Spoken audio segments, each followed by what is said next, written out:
नमस्कार, अस्सलाम वालेकुम दोस्तों। मैं आपका यास खान और आप लोगों को बता दूं कि कल यानी कि 25 अप्रैल को शाम को 7 बजे बी4U पे मेरी एक फिल्म आ रही है काजल।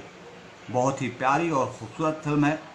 आप लोग इसे सपरिवार देखिएगा। इस फिल्म के जो डायरेक्टर हैं ब्रिजभूषण जी हैं, फिल्म के जो है प्रोड्यूसर आदिल अहमद हैं और स्टार कास्ट की बात है मैं खुद हूँ और आदित्य मोहन हैं, काजल यादव हैं, माया यादव जी हैं और भी भोजपुरी के बहुत अच्छे उम्दा कलाकार हैं।